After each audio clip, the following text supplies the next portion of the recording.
Dari Solo ke Kota Baru,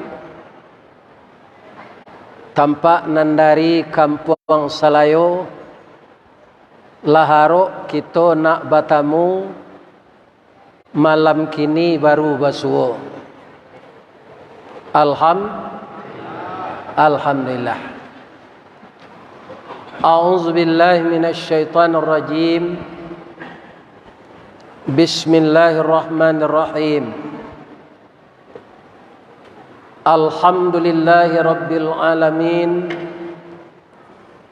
Wassalatu wassalamu ala asyrafil mursalin wa ala alihi wa sahbihi ajmain.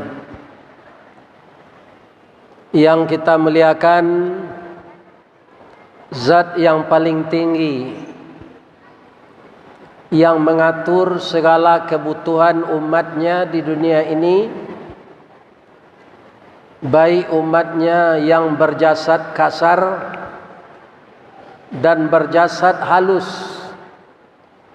entah beberapa jumlahnya, itu dia yang mengendalikan semua, yaitunya Allah Subhanahu wa ta'ala. Itulah yang berhak mendapat pujian dari segala hambanya. Maka jangan pujian kita berikan kepada manusia, berikanlah pujian kepada Allah. Setelah itu kita berselawat kepada hamba yang sangat disayanginya. Maka orang ketika berkunjung ke Masjid Nabawi dapat dengan giliran aturan yang ketat memasuki Raudhah, maka di sampingnya ada makam Rasulullah, maka bergaung di sana ucapan dari kaum muslimin, Assalamu alayka ya Rasulullah, Assalamu alayka ya Habiballah, Assalamu alayka ya khaira khalqillah. Dan kita dari sini cukup mengucapkan Allahumma salli ala Muhammad wa ala ali Muhammad. Semoga kita dipertemukannya nanti di dalam surga Jannatul Firdaus. Amin ya rabbal alamin. Lai sehat Bapak Ibu? Alhamdulillah. Saya untuk datang ke sini diberi kesehatan. Selesai 5 hari di Madinah, kemudian lanjut jalan ke Mekah, selesai umrah, tawaf dan sa'i, damam. Kemudian di atas pesawat tadi bersahut-sahutan orang batu. Ternyata bulan sekarang adalah perkisaran antara dingin dengan panas. Maka banyak orang yang demam menyesuaikan udara di tanah suci itu. Namun alhamdulillah dengan suara yang agak kurang, dengan batuak dan badangkang-dangkang, saya didoakan oleh jamaah tadi malam, dan alhamdulillah sampai juga ke Masjid Agung Al-Muhsinin. Ternyata jamaahnya sangat ramai sekali, dikunjungi oleh orang kota Solo, kemudian orang Kabupaten Solo, dan jamaah masjid musala yang lain berkumpul di tempat kita ini. Lai taranga ke belakang ibu-ibu. Nyendak tadanganan payah. Kaum muslimin, salah satu dari keberuntungan kedatangan Ramadan ini apa? Pertama sekali, bapak-bapak, keberuntungannya sudah berulang-ulang disampaikan oleh Ustadz, ditutup pintu neraka, kemudian dibuka pintu surga. Ketiga, diikat iblis. Dan Ramadan itu perintah puasanya setelah perang. Itu namanya perang Badar. Pada saat perang Badar itu orang mukmin sangat gembira sekali. Kenapa? Karena menang. Menang perang fisabilillah itu tidak tanggung kadang hati, Pak. Sedang menang bakwa kadang hati orang. Ya kan? Apalagi menang perang fisabilillah. Kaum muslimin yang terhormat, maka kaum yang pergi berperang bersama Rasulullah itu sangat gembira. Kalau dari segi jumlah tentara, Pak, tidak sepadan. Kata orang awak, manci si kue panggado saratui. Ya kan? Tentara Islam seketik, tentara kafir, Pak, banyak. Tapi dimenangkan oleh Allah. Kenapa? Itulah perang pertama yang dimulai dalam Islam. Bukan Islam yang mencari musuh, tapi disuruh oleh Allah membela diri lagi. Kenapa? Karena sudah pergi pula ke Madinah, Pak. Dari kampung negari awak dilayan kau. Kecil orang awak, kampung halaman semua tempat mandi, labuh, balai, musaji, pinang, karambi, lasuang, ayam gadang.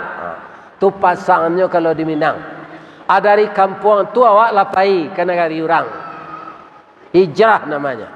Masih dikejar oleh orang kafir ke sana. Di sanalah disuruh oleh Allah membela diri lagi.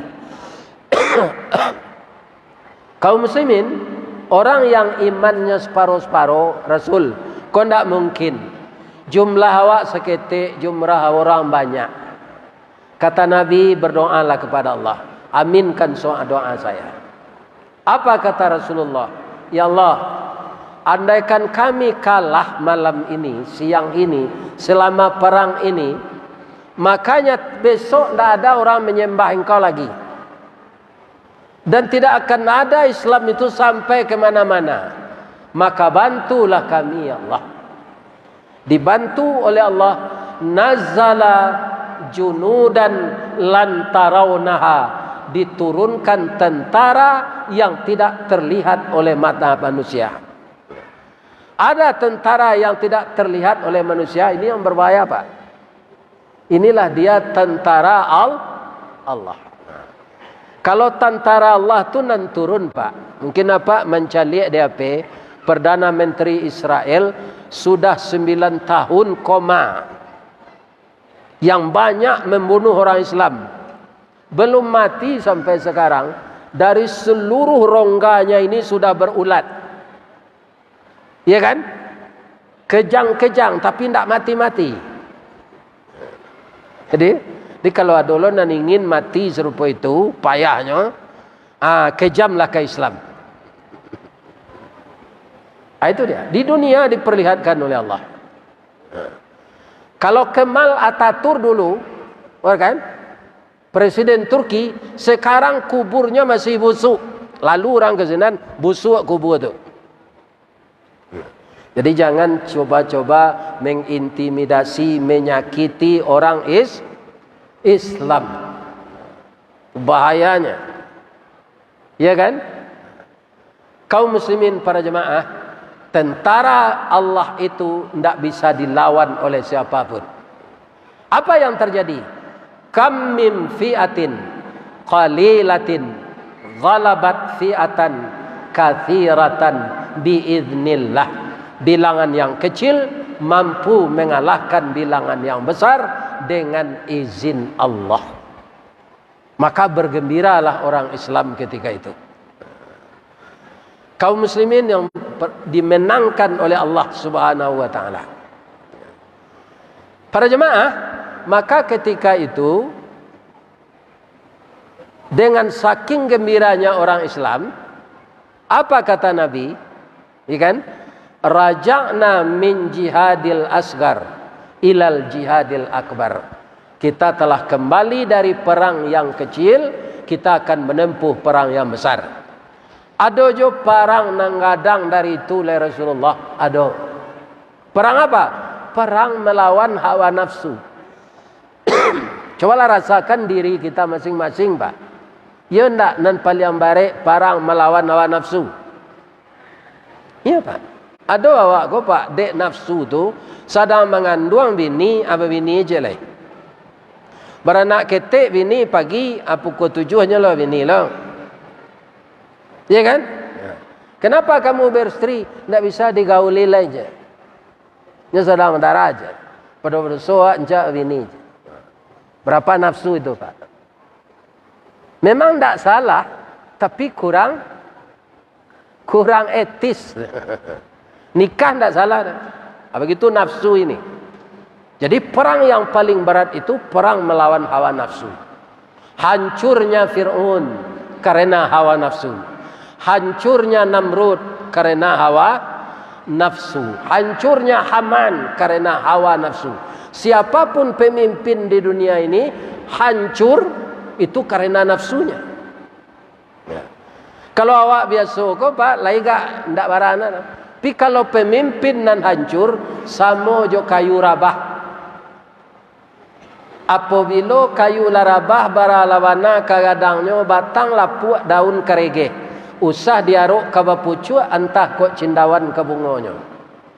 Tuah na lamo ilang laleh jo koncek-koncek ke batonggo. Urang bacibi bakuliliang tangguang la doso salamoko. Itu kalau pemimpin yang jatuh karena tidak bisa mengendalikan nafsu. Jadi beruntung Ramadan ini diturunkan Allah, kita dilatih terus, ya kan? Kita sampai mati dilatih pak, kita tidak mau pandai, ya kan? Berapa kali kita mendapatkan Ramadan, tetap itu latihan namanya, ya kan? Jadi dengan nafsu yang terkendali, maka nafsu kita nanti suatu saat akan menjadi nafsul mutmainnah. Itu akan dipanggil oleh Allah memasuki surga dengan tenang. Ya ayyatuhan nafsul mutmainnah. Yang kedua, kedatangan Ramadan ini turun pula Al-Quran. Al-Quran itu apa? Pertama, pembeda antara yang hak dengan yang batil. Namanya Furqan. Jelas pak, kalau tidak ada Al-Quran, tidak berbeda deh awak. Do nama nan bini awak, nama nan kakak bini awak, nama nan nadia ipa disasau sesadonya. Ya kan? Karena tidak tahu peraturan. Ada orang mengecek orang pedusi itu kepasangnya laki-laki mak, iyo, ya kan? Para jemaah memang, tapi ada aturannya. Misalnya karena hati awak kadia orang rumah. Boleh ya? Boleh ya? Lah mati ibu dulu. Pijan mati biasa saja ni sengajuan matinya. Ya kan? Meninggal orang rumah awak, ada adiknya bersih karena hati awak. Boleh ya? Begitu aturannya. Dinikahi. Mengumpul orang bersaudara berdua boleh ya? Tak boleh. Orang bersaudara dikumpulkan berdua untuk istri kita keduanya, tak boleh. Kecuali illa ma qad salaf, kecuali masa yang lalu sebelum Al-Quran tu turun. Nabi Musa bapak-bapak tu anak Nabi Su'ib, kedua-duanya jadi bininya. Tapi ketika itu belum ada diatur Al-Quran. Sekarang tak boleh lagi. Jadi Al-Quran itu mengatur kehidupan kita. Kalau kita orang menggalih pak, amu awak matur galih awak jual Quran. Indak saja kita membantu orang tu pak, tapi bapa halo. Ya kan? Ditampai awak kuah ada kadai di pasar jauh. Pi awak dek manggalih, ya kan? Bapa halo awak dah muju kadai apa kusiko bisa menukar. Tapi kalau kita tipu pembeli tadi agar kita mendapat keuntungan di dunia sesaat, itu sudah menyalahi Al-Quran. Mangke arago pokok saya tidak boleh mengalir pak. Orang membeli tanyalah dah pak. Perlu tak dia menanyaan pokok pak? Pak, kau berapa modal pak? Kau perlu tak? Orang mengalir kau nan tahu nyo mago pak. Ya kan? Mago bara dia go orang jam berang pak. Misalnya di kecian rago ko 250.000. Sebenarnya kalau dijual 150 awak labo. Ada orang ko nyuago 100. 100 lah. Tidak bisa dah. Itu saja. Ya kan? Ajan begitu kayaknya 100 yang aku. Acom bawa banyak-banyak ke kemari nak pikul lah. Dia ada beli dah. Itu tidak kejual-jual kan lepak selama terus lagi. Ya kan? Ya kan? Atau awak menjual kain enggak? Pak, kau lain tak luntur kau pak? Sarana nambah pakai kau lain tak luntur dah. InsyaAllah. Ada orang, kau lain tak luntur kau pak? Ada yang menjualnya, orang tanya ke pemberi. Tak ada yang membuat dah. Kan semua orang ngelih durian. Kau lain tak busuk kau pak? Isinya dalam dan luar, mah tahu dan. Hanya lakak apa je durian tu orang kembali tu. Kok parabolanya. Ya kan? Jadi Al-Quran ini kalau kita amalkan Pak, semuanya dikendalikannya. Kok jadi pemimpin orang, pasti jadi pemimpin nan elok. Kok jadi saudagar, pasti menjadi saudagar nan elok. Ya kan? Kalau orang mengatur diri dengan Al-Quran. Bapak-bapak, ada lagi Al-Quran ini yang sangat menggembirakan kedatangannya. Apa itu Pak Ustaz? Nyo izinkan apa babini labia dari cik. Allah sudah Pak ayat tu. Walaupun ibu tak kasanang mendangai ko, Allah sudah Pak ayat tu. Berarti pamalih maca Quran. Nah, dengan turunnya Al-Quran diizinkan laki-laki babini labia dari cik. Ya ada ayatnya. Tanyalah je Ustaz-Ustaz. Kota mbosebeko fankihu ma tabalakum minan nisa, nikahilah olehmu wanita yang kamu sukai dan dia menyukai kamu. Orang yang kamu nikah jo awak tu pak, awak suko je inyo suko je awak tu pasti tu. Kalau awak sesuko inyo indak itu pak payah je awak. Tapi kalau itu, bisa. Nikahilah olehmu wanita yang engkau sukai dan dia suka denganmu. Ya kan? Bara masna. Duo. Boleh lebih dari itu lain. Wa sulasa. Bara. 3. Wa ruba. Ampe apa nan datang kini ko nama nala duo. Kalau cie jual dulu tu. Nala 3. Nala ampe. Anak nalun tu parah nama. Tu ndak menjalanan sunnah. Iya kan? An-nikahu sunnati faman raghiba an sunnati falaisa minni. Nikah itu sunnah ambo kata Nabi. Sianan tak muh menikah berarti indak patuh ke sunnah ambo atau membenci sunnah ambo. Jadi kita diberi kesempatan oleh Allah yang laki-laki ini untuk menikah lebih dari satu dengan turunnya Al-Quran. Tapi itu harus kita periksa sampai ayat terakhirnya. Ya kan? Walaupun sudah diberi kesempatan, jangan dipeturian.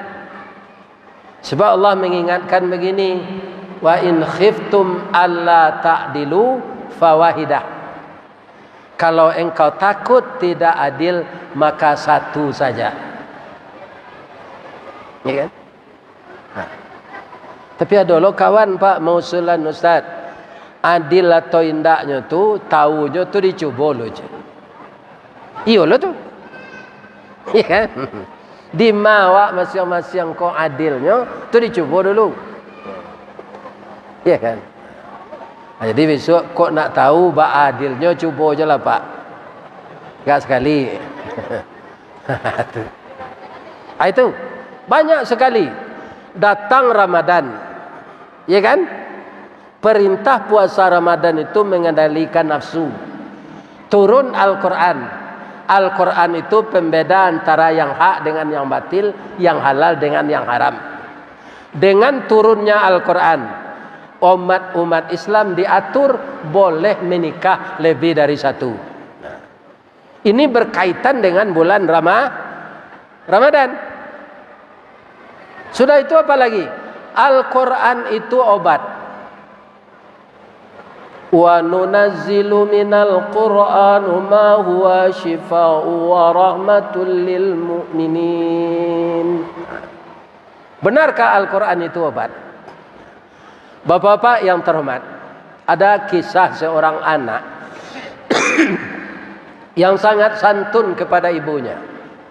Walaupun dia tinggal di Jakarta, kebetulan dia banyak rezeki, itu sekali sepakan pulang ke kampung untuk mencari orang gaik saja, memandikan, membawa makan, ya kan?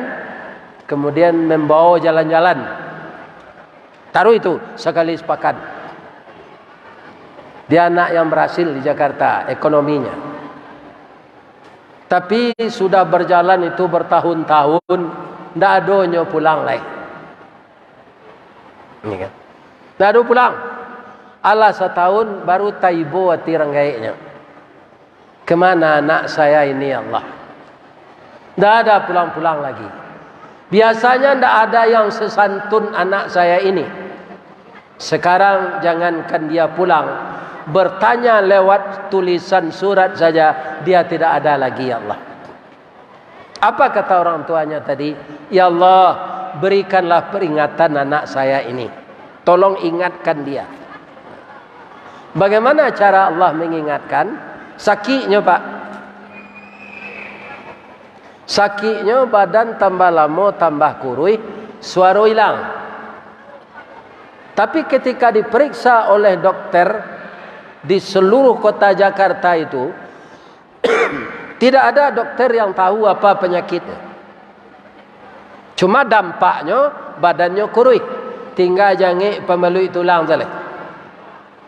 Suara bi. Kaum muslimin, apa kata dokter? Rupanya bapak-bapak ini persoalannya. Ada perempuan ibu siapa? Saya istrinya. Jadi menyebabkan dia tidak pulang lagi, beristri di rantau itu. Nanti ada ceritanya. Maka diusulkan oleh dokter dibawa berobat ke Jerman. Dibawa berobat ke Jerman. Lalabi 3 bulan senan tak tentu je dah. Tapi nyo lagi duit je. Tak tentu dia dokter penyakit. Dibawa berobat lah, taruh diusulkan ke Jepang. Nang kecik orang-orang dokter di Jerman ko. Jepang tu baguru ke kami dulu, walaupun ilmu kami baguru tu nyo cilok je. Kadang-kadang bisa murid ko hebat dari guru je. Abawa nyo ke Jepang aja. Dibawa berobat ke Jepang. Ternyata dokter Jepang itu walaupun dia beragama Shinto, ya kan? Apa katanya? Bu, ibu dan suami ibu ini kan orang Islam. Iya. Kami ini orang tidak Islam. Kami menyembah matahari. Saya dengar di dalam kitab suci ibu yang bernama Al-Quran. Di Jepang menyebut Al-Quran itu tidak Al-Quran Pak. Al-Quran. Nah, kalau singkara, singkaraku. Kalau solo, soruka. Yang tidak menyebut L dan tidak menyebut huruf mati. Itu Jepang.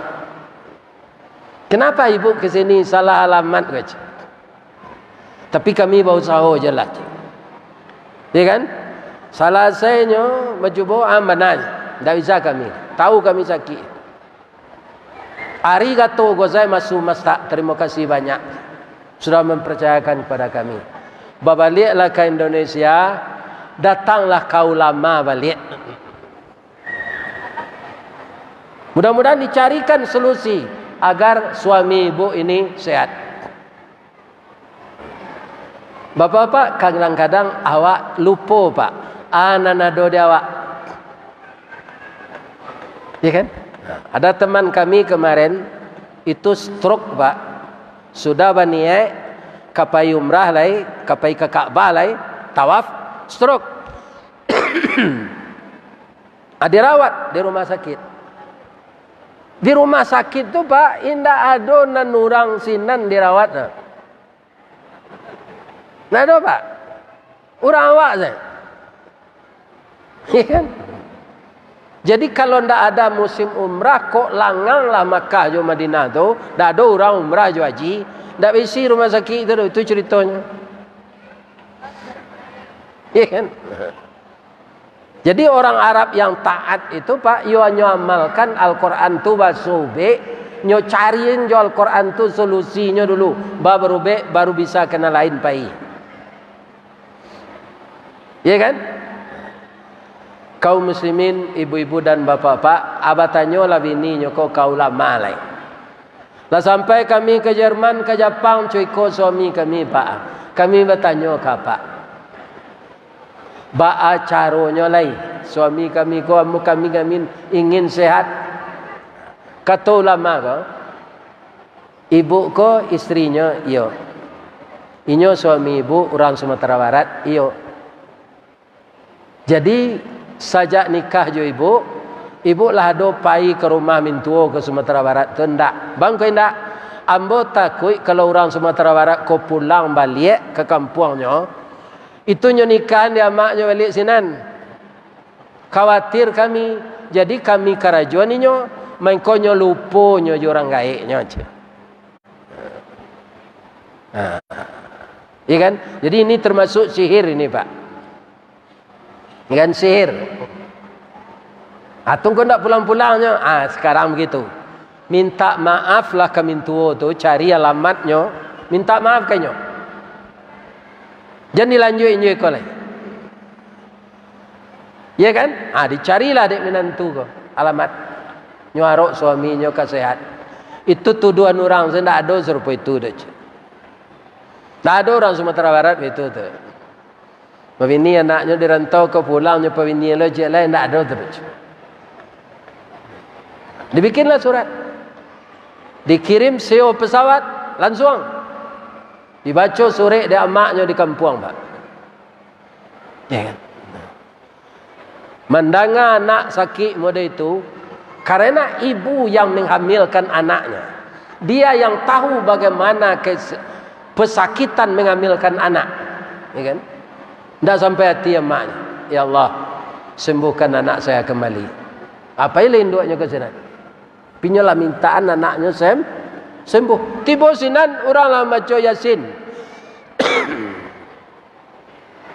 Nyalah itu. Kakinya lah dingin. Apa yang ngek je kaki?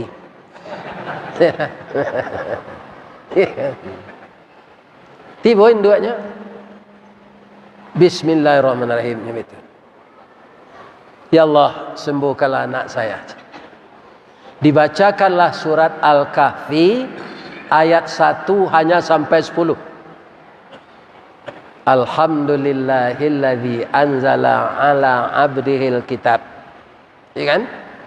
Satu ayat pak. Matanya yang telah melihat ke atas tadi normal balik. Sayat. Dua ayat bapak-bapak lah serupa awak kanya. Lah serupa memandang normal. Dibacakan terus sampai ayat 9 keluar suaranya. Lah hampir setahun suara tidak keluar, badan tambah kurui. Keluar suaranya kembali. Sudah tu bapak-bapak taluk dinyo duduk. Nyo pagui emaknya, mak maafkan ambo mak. Bisa nyo mengecek. Wa nunazzilu minal Qur'an ma huwa syifa'u wa rahmatul lil mu'minin. Syifa tu obat. Tapi jangan pada banyak orang gini pak nyo polok-olok ana pak. Ya kan? Yang biar ayat Quran tu Nyosok jo kemayan atau dirandam kalau mayange minum airnya. Ndak itu beknya dah. Itu mempersekutukan Allah. Ya kan? Tunya potong-potong ayat Quran tu sayat siko nyagi plastik nyeletakkan di pintu ka masuk atau di kotak menggalih. Ya kan? Tidak ada ajaran Nabi itu. Akhirnya bapak-bapak tanpa resep dokter sedikit pun anak tadi sembuh kembali. Ada orang bertanya, "Lai langsung kapuknya Ustaz, nyo kelat kurui tadi." Itu tidak mungkin tu Pak. Tak kajui lah orang. Nyo kurui lah tinggal kulit. Saya itu langsung saya kapuk. Dia Allah bisa tu sebenarnya, tapi tidak mungkin. Itulah Al-Quran. Al-Quran itu turun kapan? Di bulan Ramadan ini.